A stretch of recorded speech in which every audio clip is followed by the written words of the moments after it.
ഈശോമിശിഹായ്ക്ക് സ്തുതിയായിരിക്കട്ടെ. വിശുദ്ധ ലൂക്കാ എഴുതിയ സുവിശേഷം 18-ാം അധ്യായം 1 മുതൽ 8 വരെയുള്ള വാക്യങ്ങൾ.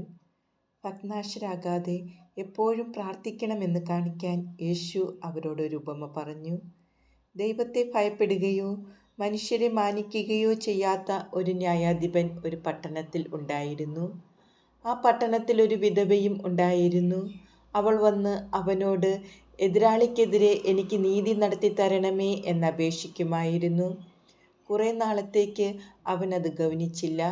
പിന്നീട് അവൻ ഇങ്ങനെ ചിന്തിച്ചു, ഞാൻ ദൈവത്തെ ഭയപ്പെടുകയോ മനുഷ്യരെ മാനിക്കുകയോ ചെയ്യുന്നില്ല. എങ്കിലും ഈ വിധവ എന്നെ ശല്യപ്പെടുത്തുന്നത് കൊണ്ട് ഞാൻ അവൾക്ക് നീതി നടത്തി കൊടുക്കും. അല്ലെങ്കിൽ അവൾ കൂടെ കൂടെ വന്ന് എന്നെ അസഹ്യപ്പെടുത്തും.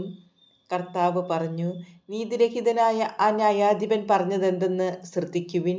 അങ്ങനെയെങ്കിൽ രാവും പകലും തന്നെ വിളിച്ചു കരയുന്ന തൻ്റെ തിരഞ്ഞെടുക്കപ്പെട്ടവർക്ക് ദൈവം നീതി നടത്തി കൊടുക്കുകയില്ലേ? അവിടുന്ന് അതിന് കാലവിളംബം വരുത്തുമോ? അവർക്ക് വേഗം നീതി നടത്തി കൊടുക്കും എന്ന് ഞാൻ നിങ്ങളോട് പറയുന്നു. എങ്കിലും മനുഷ്യപുത്രൻ വരുമ്പോൾ ഭൂമിയിൽ വിശ്വാസം കണ്ടെത്തുമോ?